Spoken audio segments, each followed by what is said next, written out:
This is a topic I'm sure dear to a lot of people's heart, and we've seen the come and goes of delivery, cloud kitchen, and etc.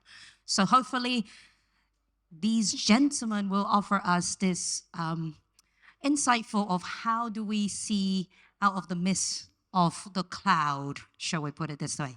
So may I welcome on the stage Alan, General Manager, Food Service of Talabat, a dynamic management professional with 15 plus years of expertise in shaping success stories with clouds, kitchen space across various companies, with strategic leadership and F&B and high growth tech. And then I have Encore, which is, well, belongs to a team of founders that have built the world's largest internet restaurant company, Rebel Food. And then I have George, which is a passionate food tech entrepreneur, co-founder of thecloud.ae. Joe, co-founder of Matpaka, a F&B company headquartered in Saudi Arabia, and is reimagining F&B in the hospitality industry in the kingdom. Last but not least, we have Mubarak, which is the co-founder and CEO of KLC Virtual Restaurant, one of the leading virtual restaurant and previous owner of Talabat before it was sold to Delivery Heroes. Yes, so gentlemen, welcome, welcome, welcome. First of all, technology and cloud kitchen comes hand in hand. So my first question too is technology integration, since obviously the surge of delivery post-COVID, we've seen the evolution of technology, we've seen the need and the urge of technology within the industry to grow. How have the integration advanced, and what is the next enhancement? And I will start with Talabat. Alan, please. Thank you, Peggy. So, in general, the cloud kitchen space is at the heart of the delivery business today, and technology is also a very important part of what we do. In general, at Talabat, what we do in terms of technology, like basing, we're a tech company, and we're basing everything that we do on the data sets and the integrations that we do with all of the subsets of the technology that is out there. But specifically in the cloud kitchen business, what we're doing today is we're having the technology at the center of the cloud kitchen space, meaning we have developed our own technology in terms of software, middleware as well, and it's called Pepper, and it's the main agent that connects to all of the operations. Let me explain it a bit better, is that we have Pepper inside all of the kitchens that we have, and Pepper integrates with Talabat app and manages all of the order flow inside the kitchens.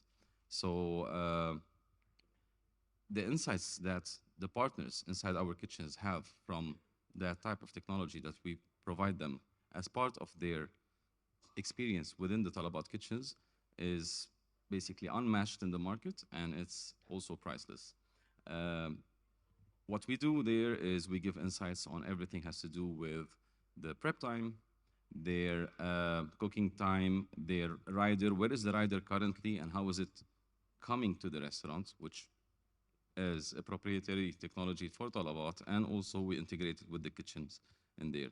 So all of those insights that we give to the partners allows them to operate better and allows them to operate on time, keeping the customer in mind, so the customer can have a much better experience in there.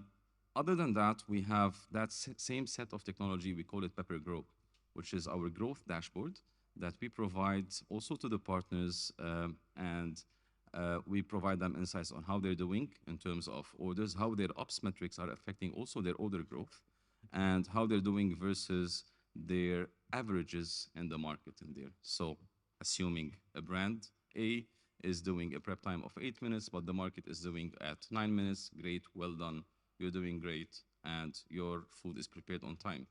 Or we can tell them, no, you can do better in this and this and that area, so everything there is clear for them.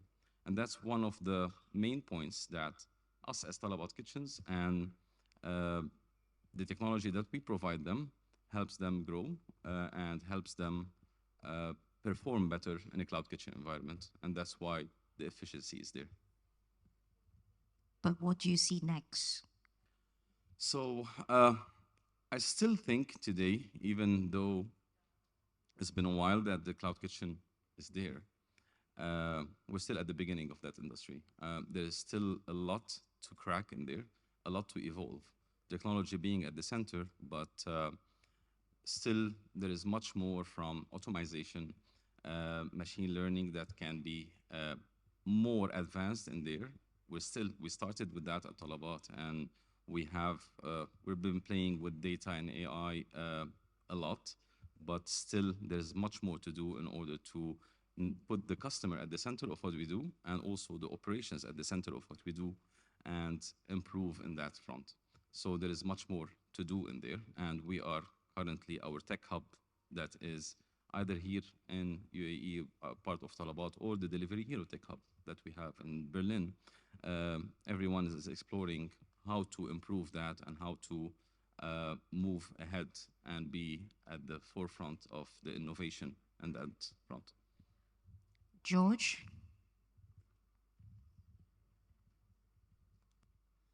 So in terms of the technology, I believe there's two aspects that are happening, which is driving the change. So the first one is looking at the customer.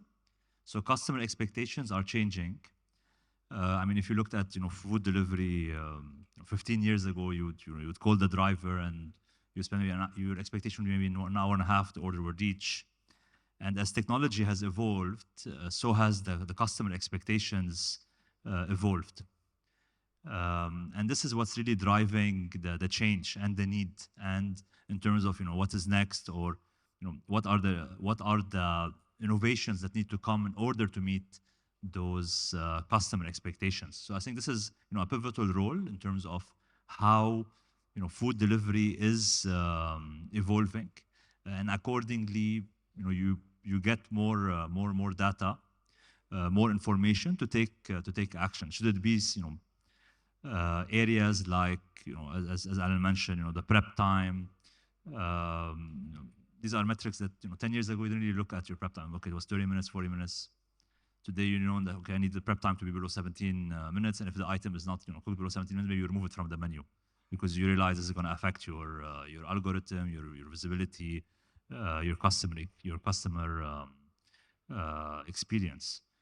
So that's how I believe the technology is evolving, and accordingly, new tools are being built. Should it be in terms of scrapping data to price your menu item? I mean, previously, how would you price your menu item? You'll visit different restaurants, get flyers, create a benchmarking. Today, you can scrap the whole web and determine what is the exact price of a pizza. And I believe as the world evolves and cloud kitchen also evolves, that the technology will improve, and which will enable a better customer experience in terms of how the food is delivered, what's the temperature of the food when it reaches, how fast is it consistent. That's what will drive the change in terms of the requirements which the cloud kitchen has. So I think one of the other changes, given as customer experience has evolved, today a restaurateur has to also evolve. You can no longer run your business how it was run 10 years ago, and that's what's really driving the change. The restaurateur has to be data driven. He needs to understand the operational metrics of his kitchen. He needs to understand as well how the food reaches at his delivery point. He needs to understand how is he competing against other brands, and this is where data analytics play an important role. But what do you see next for your company, as in the cloud.ae, with the technology integration? How do you then see that to service your client better, other than the customer expectation part that you were mentioning? So in terms of, for us, the cloud, how we see data playing a pivotal role. So what we have been doing, given that we work with existing restaurants and allow them to drive more efficiencies by hosting brands in their kitchens, is we have been educating the restaurateur and the restaurant partners in terms of giving them access to more data. And then sometimes very simple things when it comes to delivery. I can give an example, splitting the hot food from the cold food. It's very easy, splitting the hot food from the cold food. How many times have you received your order, where the hot and the cold is together? So it's all about giving more data, sharing, accessibility to data, educating the restaurant partner, which allows to improve and drive more efficiencies, and then understanding what is the pain. So every now and then we sit with our restaurant partners and understand what is the pain, what additional information do they require, how can we enhance, how can we improve the customer experience? Because what you have to remember also, the customer experience evolves as the volumes evolve. So when you're running an operation with, let's say, 30 orders a day, or you're running an operation with 70 orders a day or 100 orders a day at a branch level, it's a complete different operation, and the requirements evolve as well. So in terms of how the evolution of the data or the technology, it will be, one is about the education, so understanding what is available in terms of information and data set and how to use it. And the second aspect is then monitoring additional data comp set in order to improve certain aspect of that customer experience. Should it be at the restaurant level, at the delivery level, or should it be even at at a menu level when someone is ordering? Obviously, next thing we look at, menu optimization. Now, Dubai, we currently have just 150 different nationality, and Saudi is obviously a world of its own. How do you deal with all the cravings from everywhere, from what we were talking about from 2 o'clock in the morning with the shawarma to someone maybe wanted a chicken capsa and various things? How do you gentlemen out of your data world sniffing out all the what are the new trends to capitalize on? What is the golden formula of menu items to create a successful delivery brand? I'm gonna start with Uncle. Uh, Thanks, Peggy. First of all, I would say that there's no golden formula. If that was there, then everybody would have executed the same. But I believe that when you have a cosmopolitan crowd like UAE market has, you have to be very, very sure of what you want to attack. I at Rebel believe, and we at Rebel believe, that we should not be spreading ourselves too thin across multiple food missions. And we look at it in a 2 by 2 format. If you will say that there is a consumption pattern which is a individual, and then there is a group ordering, and here it is a value offering, and then there is a premium offering. So we look at any kind of food mission, any kind of menu in that particular manner, and we see that where is the blank space in that particular market. And if you see that this particular market has a virgin space which is in premium group offering, then we will go ahead and attack that particular quadrant. And that's how we go about it. Of course, every market would have certain amount of its own difficulties, because here you will have customers which come from multiple kind of backgrounds. I might say that, okay, pizza is a group offering and can be premium, but for a lot of people, pizza might be just a lunch, which is a value offering. So you have to define very, very clearly that what exactly is a battle you want to pick and how do you want to go about it. And as far as, let's say, spread of multiple brand grows across a singular mission, we also believe that if you find a mission which is under-penetrated at every level, then it makes a lot of sense to play across various categories with multiple brands rather than creating on a brand which will cater everywhere. We believe that food is one of the most evolved categories where a customer might be looking to have a 25 dirham lunch, but might be having a 400 dirham dinner with the family when they are celebrating an occasion. So that's where your menu optimization, your brand play, that comes in very, very handy. And that's how we typically look at a market. And every market has its own challenges. Back home in India, we operate in a very, very different manner. In UAE, in a different manner. Our operations, we just started in Saudi and we are learning the market there. And our play in UK is very, very different. So I can't say that there's a golden formula for any particular market, but you learn every market and then you attack that market in a particular manner. Well said. Mubarak, please. Great. I hope everyone's having a great time. Just wanted to touch base on something really important here. Previously, I mean, if we look back a couple of years ago, maybe 10 years ago, aggregators were basically dominated by QSR restaurants, franchises, brands that basically focused on certain cuisines. The way we see it is that the market, when you look at it as a whole, you have to divide it by cuisine as opposed to segment it by brand or taste. So when you break things down by cuisine, you then realize there are pockets of opportunities available in each cuisine. And then within these cuisines, you have brands that basically you can create to target customers.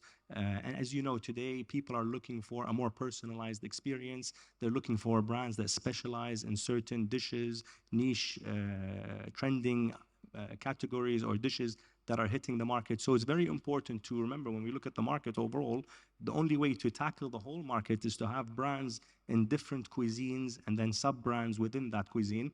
And then that's really the way to basically capture the total market within any online food delivery market that you look at globally. What we see is that when you dissect each menu within a cuisine, it needs to be simple, it needs to be extremely clear. The name of the brand, I think, is extremely important. So before the menu, customers usually see the name, and if the name is very confusing or is not clear and doesn't actually showcase what the actual brand is offering, customers most likely wouldn't click. And then something that's very important, which actually is a direct measure of menu optimization, would be conversion. So menu page views to conversions. And I think that's something that's very important that a lot of delivery players look at.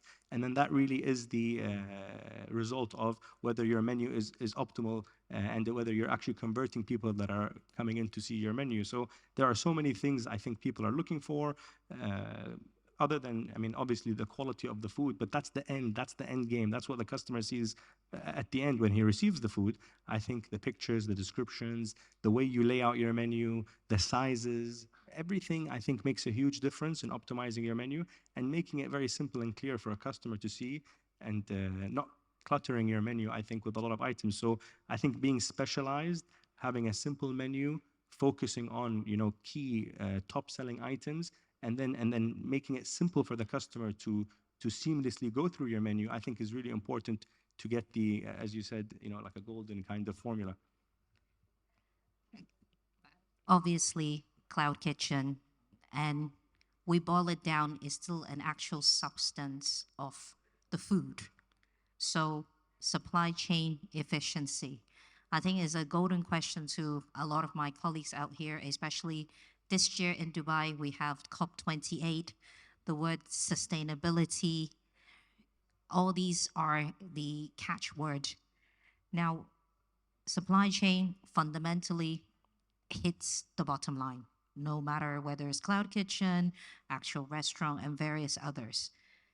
With the rise of the raw material, I'm sure we all feeling the pinch from every corner. What dynamic strategy is needed to manage the supply chain and how to stay efficient?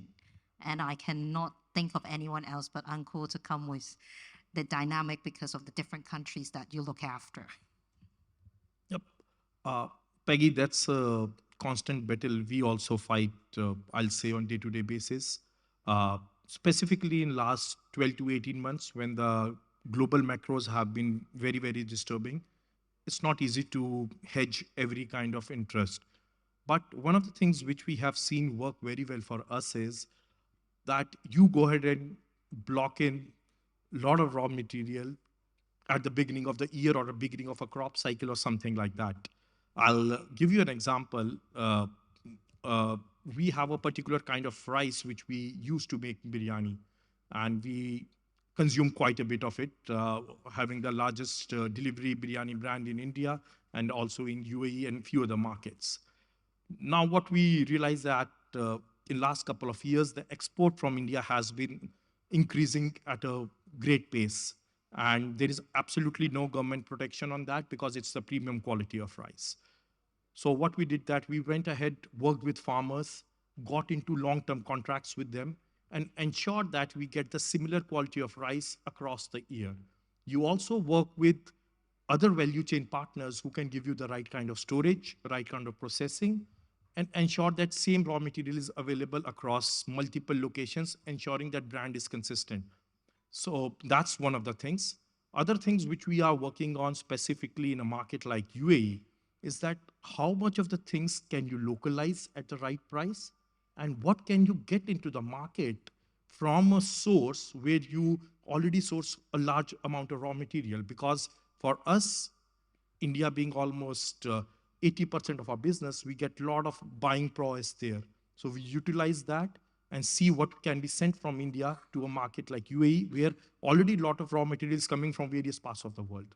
So these are the few things which we keep on doing. But if there is a sudden surprise, which I would say Russia-Ukraine conflict through, then we had to weather that storm specifically on cooking oil, etc.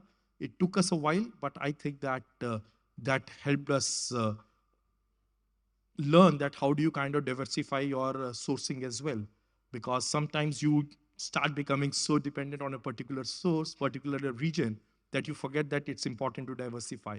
So now there's a strict policy internally to work on 80-20 kind of a thing, that you have a second partner always supplying you 20% of the raw material, and you continuously keep working with various geographies globally to see that where it makes more sense to source things. Yeah, so that's I would say has been our learning in last few years. So not no longer just restaurant. We're talking about commodity straight through. I would say that because it's not something you can say that, okay, this is going to happen tomorrow. I think world has evolved, and COVID also taught us this in a big way, that you cannot just go and behave in a certain manner the way you were behaving earlier. A lot of our long-term suppliers kind of let go of the contracts when COVID struck us, and there was nothing which we could do. So I think that the world has changed, and so have we. Different side of purchasing, definitely. Now, after looking at obviously from supply chain, we need to look at the word quality. So, as what you said before, it can be a 20 dirham shawarma or a 400 dirham family meal. When it comes to quality control, I think I really hats off to all you gentlemen, Cloud Kitchen, delivery, just for a lot of my colleagues out there having bricks and mortars, dealing with quality control is already a fine act when it's already in a controlled environment. When you're on a delivery circumstances, there is so many force majeure, which we've seen a lot of bikes that got swimming during the rain and various other things happen. How do you guys do it? I mean, what are the key points to quality control and how to maintain high standard? Joe, it has to come from you because you are in the kingdom, and kingdom is this surging mecca that everyone wants to know what is going on. Yeah, thank you. Quality control is one of the most important elements of F&B. This is the Achilles heel of F&B in general. And a lot of cloud kitchens have suffered from quality in general, and it perpetuated across the whole ecosystem as it being a source of lower quality. The main reason for it is multiple handovers, and the second point is it's based on speed. Now, this is a very important topic for us at Matbakhi as well, because what we're trying to do is merge quality with efficiency, right? Because we operate from hotels, and in hospitality, quality is very important. In cloud kitchens, efficiency is very important. So how do you marry both? And maybe the simple answer is with three main buckets: the people, the systems, and the processes. On the people front, it starts from when you hire someone, you want to make sure that from the get-go they have this mentality ingrained, and they go through a training program that will emulate different situations, difficult situations, for them to actually emerge with high quality while delivering on speed. The second point is systems.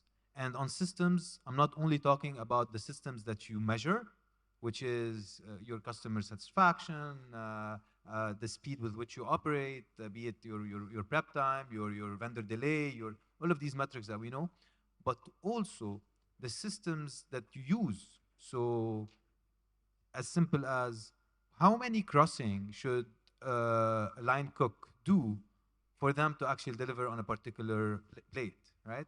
And by observing this and reducing as much as possible these steps and ensuring that this dance is at its finest, this is where you make sure that your systems are optimized. And finally, processes. Of course, without having strong processes for your staff and for the supporting staff, because quality is also, it's not only in the front line, but it's also throughout the supply chain in your ecosystem, from your suppliers to your warehouse to your central kitchen to your logistics across the board, and even to the third, of course, to the delivery partner that is helping you in delivering your food. You need to make sure that you have the right processes to optimize the quality at every single level. George? Thanks, Maggie. So in terms of the quality control, the way we look at it, I mean, given at the cloud we outsource all of our operations to existing restaurants, so it becomes much more difficult. So very different in terms of owning your assets and owning your kitchen. So how do we monitor quality control? Today we're at 1,100 location in multiple across 91 cities. So how we do it is one, as I was mentioning previously, in terms of educating the restaurant partner, how we educate the restaurant partner in terms of what are the important metrics to look at. The second aspect is really having service level agreements with those kitchen partners where there is a penalty. So if the order is not prepared, as per the agreed specification, there's a penalty, and when that penalty becomes, multiple offenses, it becomes a hefty bill, and then the owner takes action. Then there's another aspect where you get involved third-party mystery shoppers who will do constantly mystery shopping on your brands, which will allow to have an independent point of view in order to give insights to the restaurant partners to improve their operations from a quality control point of view. So I think these different aspects should be in terms of the education from a data point of view. The mystery shopping should be internal mystery shopping, external mystery shopping, allows the kitchens to realize what is the importance.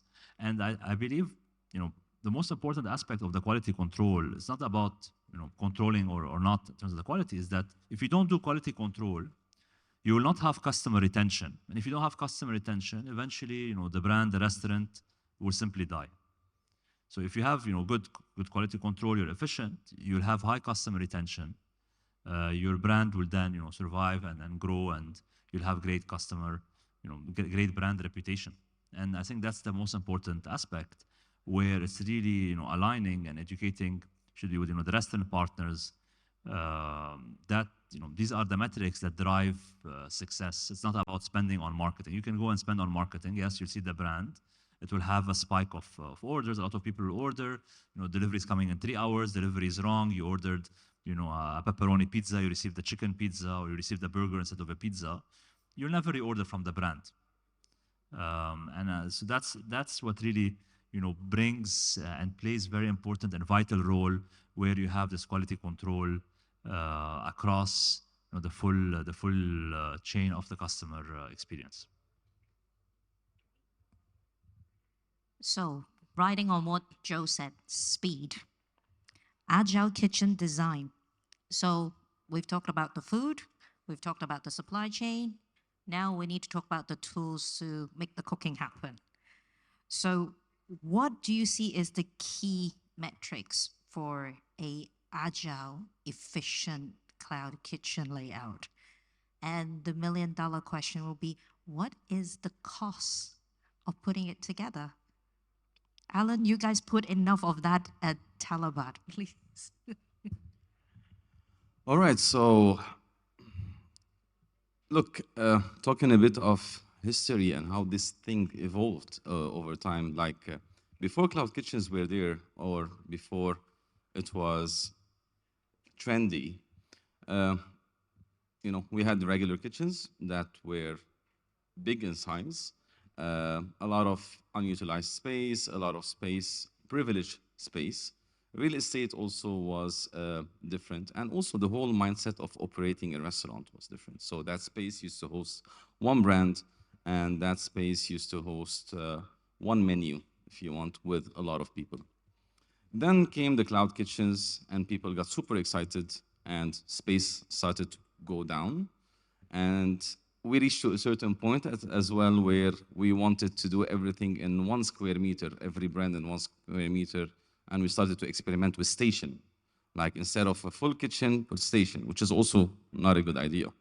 And today we evolved to a certain place where, all right, we want the right size, all right? It's not about being smaller or it's about being bigger. It's about having the right size. For us as Talabat Kitchens, what we do is we know now, with our experience, we know what type of partners are we attracting. And those partners that are coming into our kitchens have different mandates, they have different goals, and they have truly different requirements. So we design our kitchens with that in mind. We have sizes that differ from 14, 16, to up to 25, and now we're building around 28 square meters to cater for multi-brand operators as well, or international brands that have franchise requirements that needs that. So also we evolved in our learning. We used to build a one-size-fits-all, thinking like we were thinking 2-3 years ago, but now we also evolved in that. But that's one part of the equation. Imagine now, and we have kitchens that are hosting around 35 different operators under the same roof. Imagine the chaos that goes in there, and the whole mess that it can become if it's not really well thought of, and it's not really delivery centric and partner centric, and also at the end, whatever we do should be customer centric. Going back to the basics of things is the food should reach the customer at the right time, at the promised time, with the right temperature, with the good quality. So we took that, and then we design our kitchens accordingly. So the running time of a bag coming from a certain stall to the dispatch area is always calculated.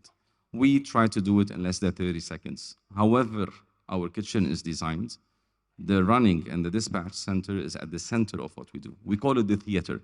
The dispatch area is our main act in there.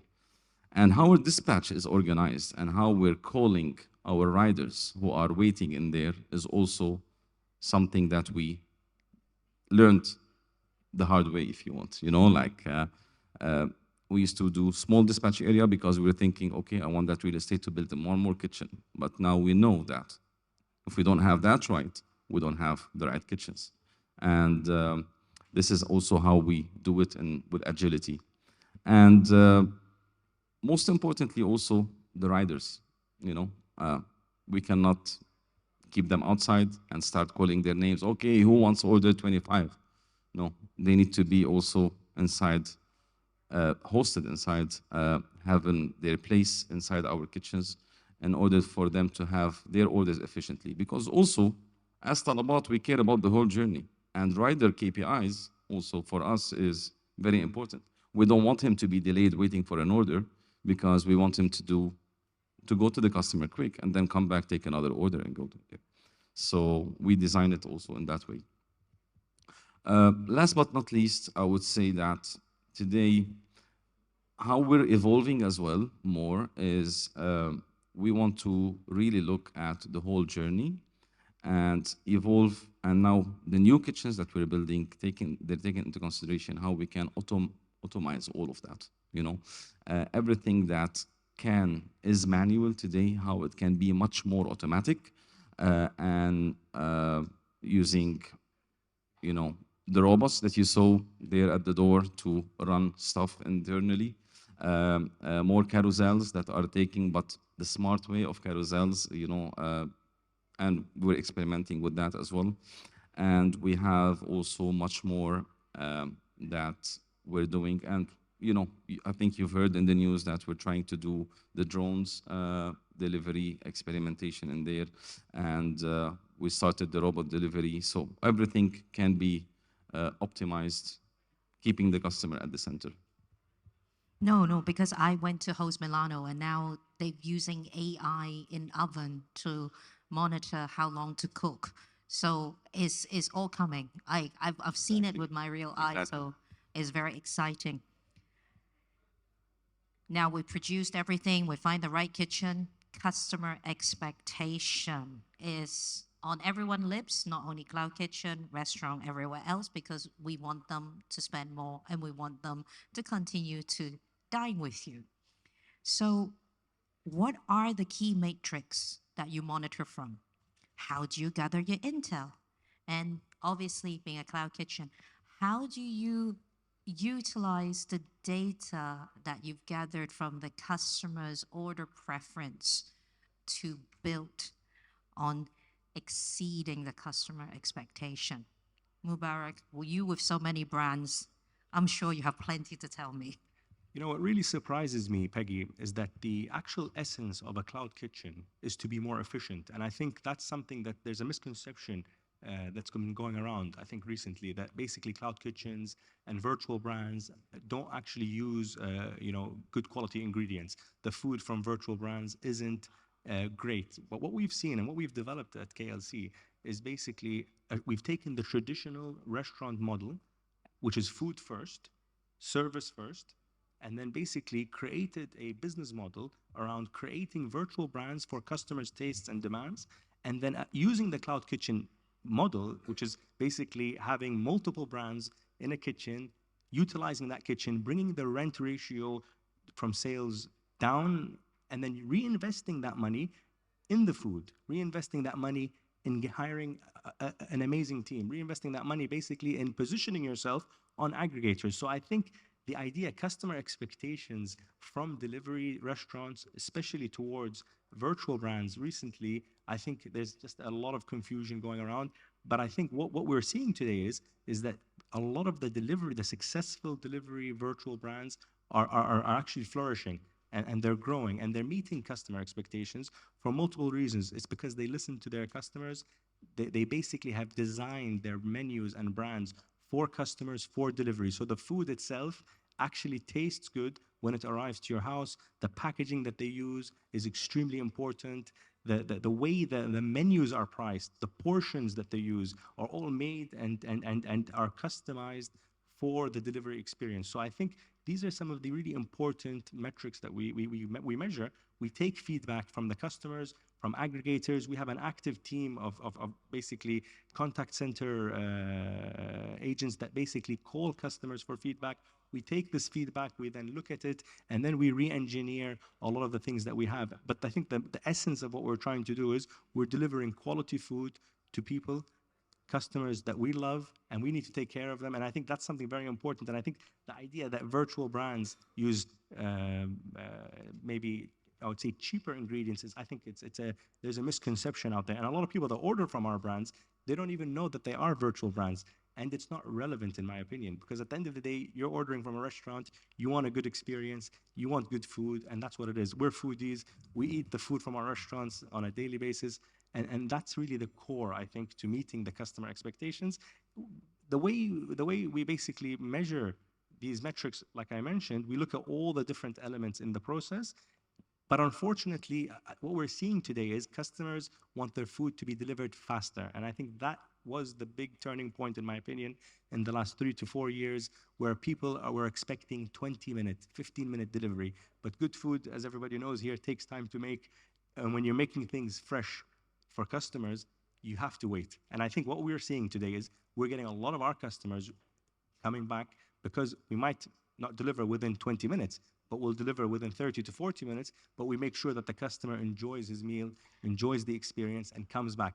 And that's really the difference, and in my opinion, from just trying to achieve top-line growth rather than running a sustainable business. We've been in this industry for more than 10 years.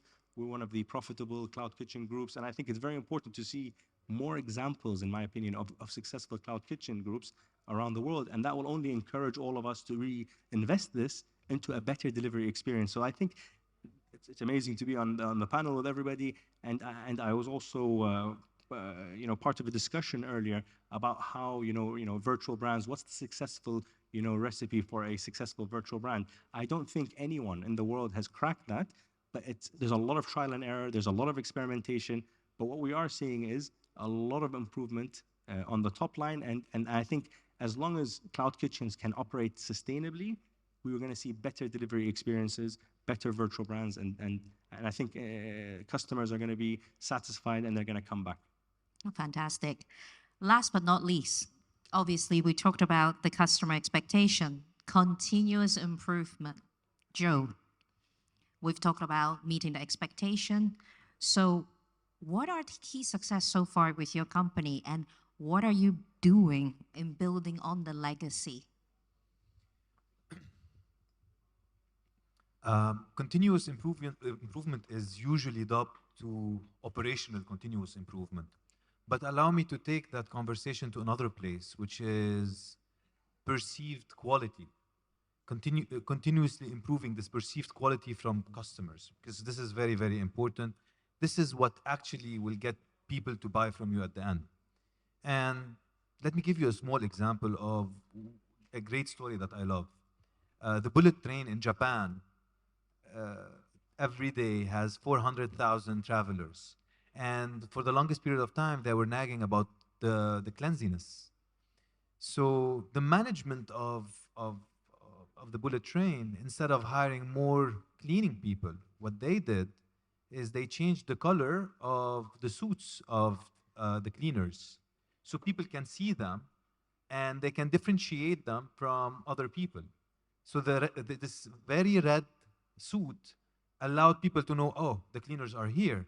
And then they evolved. And when people were going down, they were holding bags and doing a small dance to incite people to hold whatever they have and throw them in the bags. And when people were coming up, they were asking if they have anything that they had to throw it without going into the bullet train.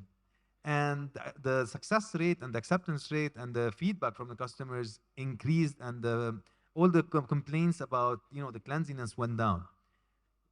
Perceived quality is always from the eye of your customer.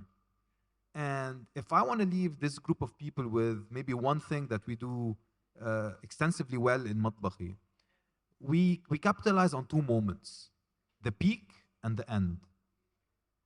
In any process, in any customer experience, solve for the peak and solve for the end. That's why many times a delayed plane is not a bad experience, because during the peak they give you ice cream, and at the end someone came and took a picture of you. The peak and the end. So this is something that I'd like to leave a thought for everyone in today's session. Well, that's left me with no time, and it's been an absolute pleasure to having this world of brains among the clouds to be with us. Do we have time for one short question? Is there any questions in the room? We're well over time, unfortunately, Han. Okay, so thank you. Thank you so much.